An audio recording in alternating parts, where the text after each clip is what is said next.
The research vessel Illuminant, a sleek construct of alien engineering, descended onto the barren planet that had been catalogued as H-12-47, an unassuming rock on the edge of human-explored space. The Zalvarian scientists on board, a species known for their towering stature, iridescent exoskeletons, and self-proclaimed intellectual superiority, had been lured here by one of the most peculiar signals they'd encountered in decades. It was ancient, faint, and undeniably artificial. A fascinating anomaly, Dr. Orvos, the lead Zalvarian archaeologist, mused as he reviewed the data. His mandibles clicked rhythmically, a sign of amusement. To think that humans, primitive, chaotic creatures from a so-called death world, might have left anything of scientific value is laughable. The rest of the crew chuckled. To the Zalvarians, humans were nothing more than an evolutionary quirk, weak, unpredictable beings that somehow managed to survive despite their hostile planet. The idea that humans had constructed anything worthy of study was absurd. Still, curiosity had brought them here. H-12-47 was listed in old human star maps as Eos 7, a world abandoned during humanity's first great expansion into the stars. Official records claimed it was an outpost, little more than a mining colony, but the signal emanating from the surface told a different story. As the Illuminant touched down, its landing thrusters kicking up a storm of dust, the research team prepared for what they believed would be a light-hearted expedition. They expected little more than ruins, decayed structures and scattered remnants of human ineptitude. But the moment they stepped onto the surface, they realized this would be no ordinary survey. The landscape was stark and foreboding. Craggy, gray terrain stretched in every direction, punctuated by jagged mountains and deep, shadowed ravines. The ruins lay nestled in a natural basin, their angular structures covered in centuries of dust and overgrowth.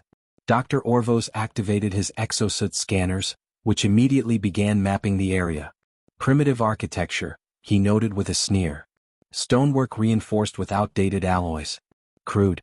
The structures were surprisingly intact, their sharp lines and geometric patterns defying the ravages of time.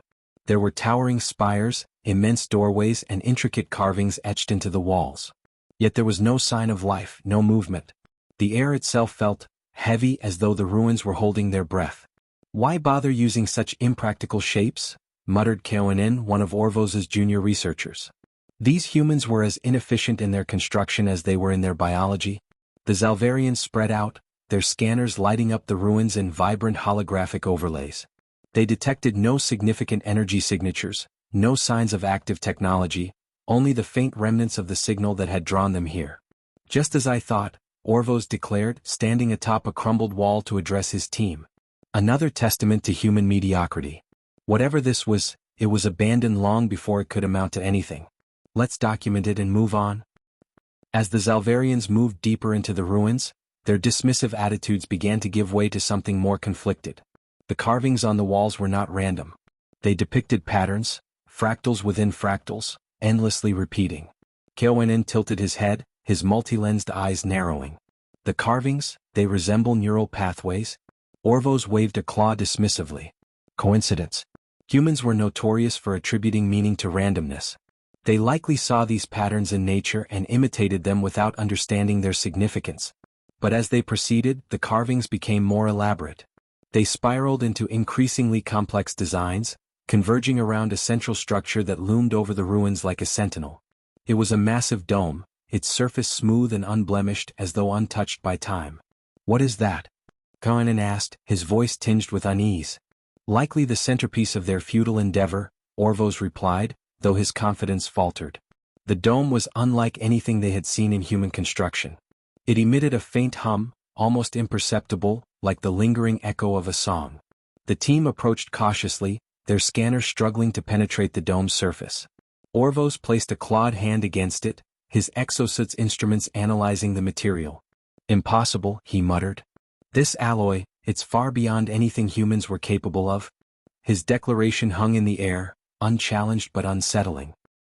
Inside the dome, the Zalvarians found a single chamber. It was vast and empty, save for a series of obelisks arranged in a perfect circle around the room's perimeter. The obelisks pulsed faintly, their surfaces covered in the same fractal patterns as the carvings outside. In the center of the room stood a pedestal, its top flat and featureless. Keonen scanned the obelisks, his mandibles clicking nervously. These aren't just carvings. They're circuits. This entire chamber is some kind of machine. Orvos approached the pedestal, his curiosity overriding his caution. A machine built by humans? He scoffed. Preposterous. They likely scavenged alien technology and never understood its purpose. Observe and I shall demonstrate. Before anyone could stop him, he placed a data probe on the pedestal. The probe's tendrils extended, attempting to interface with the structure. For a moment nothing happened. Then the room came alive. The obelisks flared to life, their fractal patterns glowing with a brilliant blue light. The hum that had been faint outside now grew into a deafening resonance, a sound that vibrated in the Zalvarians' exoskeletons and made their vision blur. The team stumbled back, panic taking hold. Shut it down? Kael'wanin shouted, his claws fumbling at his control panel. I didn't activate anything. Orvos snapped, his voice trembling. The pedestal emitted a beam of light that shot upward, piercing the dome and extending into the sky.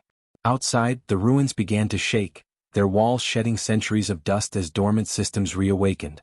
The Zalvarians staggered out of the chamber, their instruments overwhelmed with readings they couldn't interpret. The entire ruin was alive now, pulsating with energy. And then the lights turned on. High above the ruins, ancient floodlights sprang to life, illuminating the entire basin in a harsh, brilliant glow. The Zalvarians looked up in awe and terror as the lights revealed a network of structures sprawling far beyond what their initial scans had detected. This wasn't just a ruin. It was a city. A vast, sprawling metropolis buried beneath the dust of millennia. Orvos's mandibles quivered as he tried to comprehend what he was seeing. This is impossible. Humans, they couldn't have. Kael'wanin's voice cut through the stunned silence. Dr. Orvos, the signal. It's not faint anymore. Orvos turned to his scanner. The signal they had been tracking was now deafening, its frequency reverberating across the spectrum. It's a beacon, Kael'wanin realized, his voice barely above a whisper. We've just activated a beacon? The Zalvarians stood frozen, their arrogance shattered as the ruins around them came to life, their secrets still unknown and their purpose far beyond what the alien scientists had dared to imagine. And somewhere in the ruins something stirred. The hum of the ancient city reverberated through the air, rising in pitch and intensity. The Zalvarians, who had confidently mocked human ingenuity hours earlier, now found themselves caught in an unfolding mystery that exceeded even their advanced understanding. Dr. Orvos clutched his scanner, his mandibles clicking in nervous staccato. Around him, the research team scrambled to make sense of the readings streaming in. Energy surges pulsed through the ruins like a heartbeat, and the air felt thick with static as though the planet itself were awakening. Kael'wanin was the first to speak, his voice trembling. The energy levels are escalating. Whatever this beacon is, it's not just broadcasting. It's doing something. What do you mean, doing something? Orvos snapped, his irritation a mask for his growing unease. Kael'wanin gestured to his hollow display, where intricate fractal waveforms danced across the screen. This isn't just a signal. It's encoded. Complex beyond anything we've encountered. It's adaptive. Adaptive? Orvos echoed, his claws tightening around the scanner.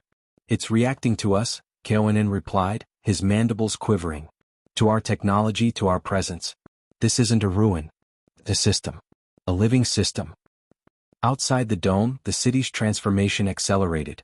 Dust and debris fell away from ancient structures, revealing sleek, otherworldly designs that bore little resemblance to the primitive architecture the Zalvarians had expected.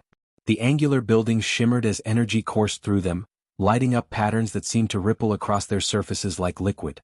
The Zalvarians moved cautiously through the city, their earlier confidence replaced by a growing sense of dread. Every step they took seemed to trigger a reaction. Lights flickered, walls shifted, and deep, resonant tones echoed through the structures, as if the city itself were alive. Kael'wanin stopped suddenly, his multi-lensed eyes narrowing as he studied a massive obelisk standing at the center of an open plaza. Its surface was covered in intricate carvings, the fractal patterns glowing faintly. These symbols, he murmured, his voice barely audible. They're not just decorative. They're functional. They're part of the system. Orvos approached, his irritation flaring. You're seeing patterns where there are none, Kael'wanin. Humans were. Dr. Orvos, Kael'wanin interrupted, his tone sharper than usual. With all due respect, you're wrong. Look at the sequences. They're mathematically perfect. This wasn't carved by hand. It was engineered. Orvos hesitated, his mandibles clicking softly. He hated to admit it, but Kael'wanin was right. The patterns weren't random. They were precise, deliberate. And the more he looked, the more he realized that they weren't just decorative, they were instructions. Back at the dome, another development was unfolding. One of the junior researchers, Zaurix, had strayed from the group, his curiosity driving him toward a series of smaller structures clustered near the edge of the basin. His scanner picked up faint energy signatures and he followed them to what appeared to be an entrance, an arched doorway half buried in rubble. Zaurix hesitated for only a moment before stepping inside. The air within was cooler and the walls were lined with more of the glowing fractal patterns. He activated his suit's lights, casting a pale glow over the chamber. At the center of the room was a pedestal, similar to the one in the dome but smaller and more intricate. Hovering above it was a sphere of light, pulsating gently. Zaurix reached out cautiously, his claws trembling. As his hand neared the sphere, it flared brighter, and a series of holographic images projected into the air around him. He froze, his eyes widening as he took in the images. They were human. Faces, hands, cities, machines, all rendered in exquisite detail. But they weren't static. The images moved, shifting and morphing as if telling a story. He saw humans working together, building great cities, exploring the stars. He saw conflict, unity, destruction, and renewal. And then he saw something else. The humans in the holograms weren't alone. They were surrounded by towering constructs of light and metal, machines that moved with purpose and precision. The fractal patterns that covered the ruins were etched into these constructs as well, tying them to the city around him. Dr. Orvos, Zaurix whispered into his communicator, his voice shaking. You need to see this. When Orvos and the rest of the team arrived, the chamber was bathed in the soft glow of the holograms. Orvos's irritation at being interrupted quickly gave way to stunned silence as he took in the images. This, he began, struggling to find words. This isn't possible. Humans couldn't have. Look at the constructs, KONN said, pointing to the holograms. They're not just machines. They're symbiotic. They're integrated with the city. This wasn't just a colony. It was a hub. A center for something far greater. Orvos shook his head, his disbelief warring with the evidence before him. But what happened to them? Why would they abandon this place? As if in response, the hologram shifted again. The images became darker, more chaotic. The constructs were collapsing, their lights dimming. The humans were fighting something. A shadowy force, its form indistinct but terrifying. The final image was of the city itself, its lights fading as the beacon, the very signal that had brought the Zalvarians here, activated for the first time. It's a warning, KONN said, his voice hollow. Orvos turned to him, his irritation replaced by a growing sense of fear. A warning for what? Before KONN could respond, the ground beneath them rumbled. The city's hum grew louder, the lights flickering erratically. And then, from deep within the ruins, a sound echoed, a low, resonant tone that made the Zalvarians' exoskeletons vibrate. It wasn't mechanical. It was something alive. The Zalvarians scrambled out of the chamber, their earlier arrogance now completely shattered. The city was awake, and whatever had been dormant for centuries was stirring. As they regrouped near the Illuminant, the ship's AI alerted them to a new development. Unknown vessels detected, it reported, its tone unusually urgent. Multiple signatures. Incoming. The Zalvarians looked to the sky, where faint glimmers of light appeared on the horizon. What have we unleashed? Orvos whispered, his voice barely audible over the growing hum of the city and the ominous rumble from above. The question hung in the air, unanswered, as the ruins of Eos 7 continued to awaken.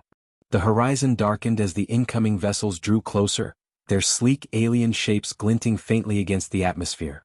The Illuminant SAI rattled off status updates, each more concerning than the last. Unknown vessels within scanning range. Energy signatures, highly advanced. Estimated time to arrival, 5 minutes? Dr. Orvos stood frozen, his mandibles slightly ajar as he processed the gravity of the situation. The alien ships weren't human.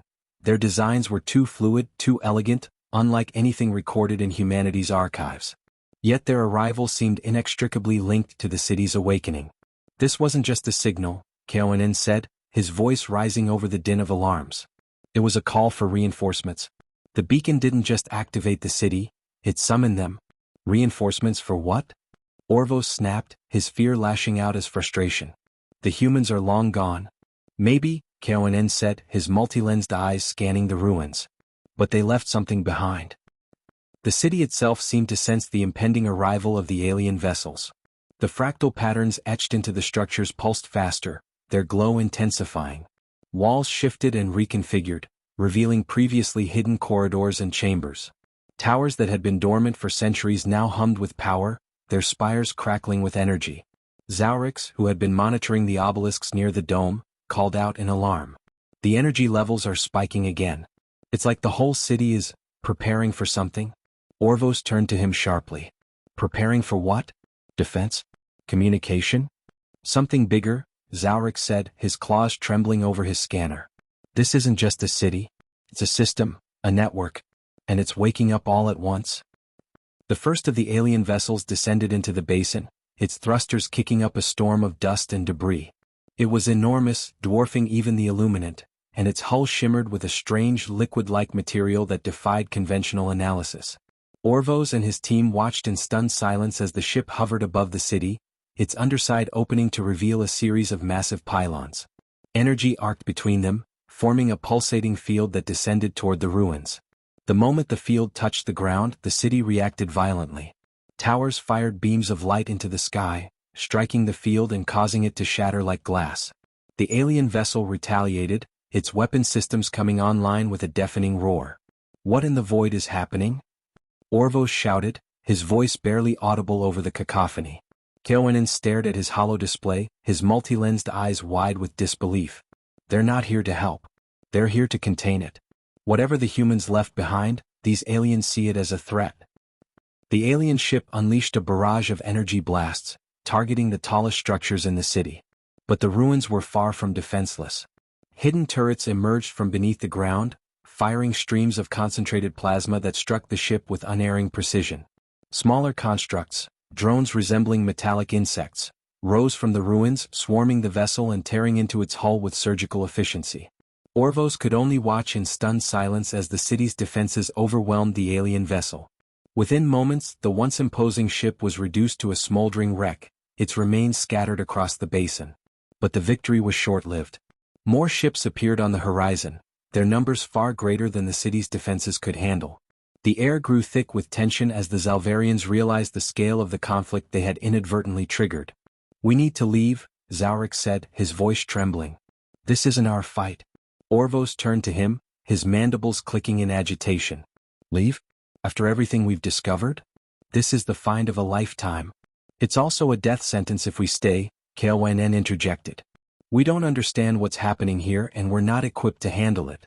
If we don't leave now, we'll be caught in the crossfire."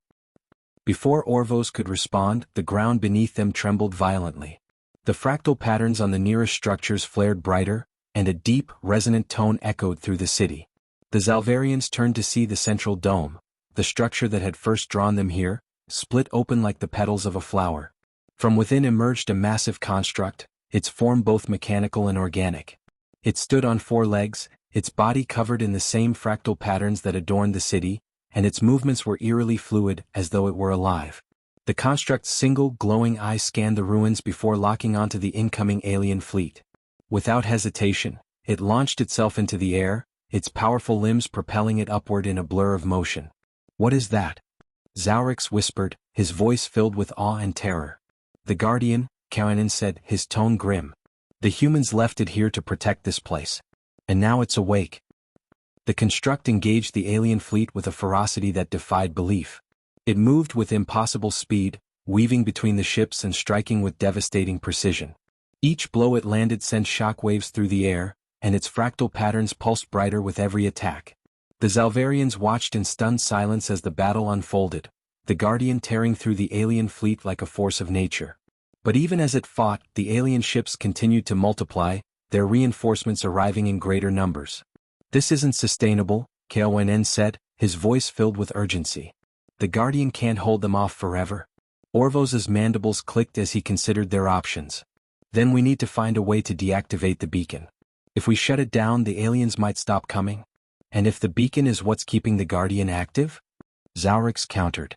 "We might doom the entire city." "It's a risk we have to take," Orvos said firmly. "We started this. We have to end it." The team raced back to the central dome, dodging falling debris and stray energy blasts as the battle raged around them. Inside, the pedestal that had activated the beacon still glowed brightly, its fractal patterns shifting in a mesmerizing dance. Orvos approached cautiously, his claws trembling as he reached for his control pad. If we can interface with it, we might be able to. Before he could finish, the pedestal flared with blinding light. The Guardian's voice, deep, resonant, and undeniably sentient, filled the chamber. Asterisk, you do not understand what you've awoken, asterisk, it said, its tone both warning and accusation. Asterisk, the beacon was not just a call. It was a seal. A barrier against what lies beyond, asterisk. The Zalvarians froze, the weight of the revelation sinking in. The beacon hadn't summoned the alien fleet. It had been containing something far worse. Then why are they attacking? Orvos demanded, his voice rising in desperation. Asterisk, because they fear what you have unleashed. And they are right to fear, asterisk. The ground shook violently as the Guardian's voice faded, its words leaving the Zalvarians with a terrible understanding. This wasn't just a battle for the city. It was a battle for survival, against an ancient threat that had been kept at bay for centuries. And now it was F. The chamber shook violently, cracks racing along the walls as the central pedestal flared brighter. The Zalvarians huddled close to one another, their once confident scientific mission now a desperate struggle for survival. Seal it back. Orvos shouted, his voice nearly drowned out by the deafening hum of the awakened city. We have to reseal it. Kael'Wen furiously worked at his control pad, attempting to interface with the pedestal. Streams of alien data scrolled across his hollow display, but the complexity was beyond anything he'd ever encountered. This system isn't designed for us. Kael'Wen yelled in frustration. It's encoded in ways I can't decrypt. It's alive. It's thinking. Then convince it to stop. Orvos snapped, his fear breaking through his usual composure. The Guardian's voice boomed once more, its tone filled with resolve. Asterisk, the seal cannot be restored by your kind. You lack the connection, the unity required. The builders are gone. Their mantle cannot pass to you, asterisk. Builders? Zaurix asked, his mandibles quivering. You mean the humans? What were they trying to contain? Asterisk, a force beyond your comprehension, asterisk, the Guardian replied. Asterisk, a void of thought and purpose, a hunger that devours all. The builders sacrificed themselves to keep it locked away. Your actions have weakened the barrier. Now it stirs, asterisk. The hum from the ruins shifted, growing lower in pitch and vibrating through the air like a primal growl. Outside, the alien fleet renewed its assault, targeting the Guardian and the city with devastating precision. Explosions lit up the sky as more ships descended into the basin, their numbers overwhelming the ruins' defenses. The Zalvarian scanners detected a new energy signature, a massive vortex forming at the far edge of the city. The ground fractured and split apart, revealing a chasm that glowed with an unnatural light. It's here, Kael'Wen whispered, his voice trembling. Whatever the humans sealed away, it's waking up. The Zalvarians stared in horror as tendrils of shadow began to emerge from the chasm, writhing and twisting like living entities.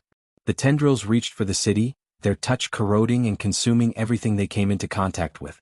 The Guardian roared, its voice a thunderous declaration of defiance. It leapt toward the chasm, its fractal-covered limbs blazing with energy. The alien fleet shifted its focus, launching a coordinated attack on the tendrils. For a brief moment, it seemed as though the combined efforts of the Guardian and the fleet might hold the entity at bay. But the tendrils continued to emerge, their numbers growing, their reach extending further into the city. Orvos turned back to the pedestal, his claws shaking as he stared at the incomprehensible patterns. There has to be a way, he muttered to himself. If the humans built this, they must have left a failsafe. Zaurix stepped forward, his eyes wide with realization. The holograms. They were showing us something. The constructs, the patterns, they were connected. Symbiotic. What if we're the missing link? What are you saying? Orvos demanded. Zaurix pointed to the glowing fractal patterns on the pedestal. The humans designed this city to respond to them. But we've already seen it adapting, to us. It's reacting to our presence. Maybe we can convince it to listen. Kael'Wen hesitated, his mandibles clicking nervously. If you're wrong, we could accelerate whatever's happening here. If we do nothing, we're all dead anyway, Zaurix replied. Taking a deep breath, Zaurix approached the pedestal. He placed his claws on its surface, the fractal patterns immediately shifting in response to his touch. A surge of energy coursed through him, and he gasped as images flooded his mind. He saw the humans, vast cities illuminated by fractal light, their people working alongside the constructs in perfect harmony. He saw the creation of the seal, a desperate act of unity as the builders poured their collective energy into containing the entity. And he saw the cost: their civilization reduced to ruins, their people scattered, their legacy left behind as a warning. The images shifted to the present. The city, the guardian, the beacon, they were all part of a single, intricate system. And now that system was on the brink of collapse. Zaurix focused his thoughts, willing the pedestal to respond. The fractal patterns flared brighter, their glow spreading across the chamber and into the city beyond. The hum of the ruins grew louder, resonating with a new intensity. Outside, the Guardian paused in its battle, its single glowing eye turning toward the dome. The alien fleet ceased its assault, their ships hovering in cautious stillness. Even the tendrils hesitated, their movements slowing as the city's energy surged. The ground beneath the pedestal began to rise, lifting Zaurix into the air. The fractal patterns enveloped him completely, their glow infusing his body. His voice, now amplified and harmonized with the city's hum, echoed across the ruins. Asterisk builders of the past, guardians of the future. Your legacy endures, asterisk. The Guardian roared in response, its fractal patterns pulsing in synchronization with the city. It launched itself at the chasm, its body glowing with a blinding light. The alien fleet followed suit, their weapons firing in unison with the Guardian's attack. The combined energy struck the chasm, creating a massive explosion that sent shockwaves rippling across the basin. The tendrils writhed and recoiled, their form unraveling as the light consumed them. When the dust settled, the chasm was gone, sealed once more by the city's fractal patterns. The Guardian stood motionless at its center, its glow fading as it returned to dormancy. The alien fleet hovered silently above, their weapons powered down. Zaurix collapsed to the ground, his body trembling from the strain. Orvos and Keoinen rushed to his side, their expressions a mix of relief and awe. "You did it," Orvos said, his voice barely above a whisper. "No," Zaurix replied weakly. "The humans did. We just followed their path." The alien ships began to retreat, their silent departure a tacit acknowledgement of the Zalvarians' role in restoring the seal. As the ruins of Eos 7 returned to silence, the Zalvarians stood together, their earlier arrogance replaced by a profound respect for the builders and the legacy they had left behind. They had come seeking knowledge, but they had found something far greater, a reminder of the fragility of existence, and the power of unity in the face of unimaginable threats. And as they boarded the Illuminant to leave the planet, they knew one thing for certain. Humanity's story was far from over.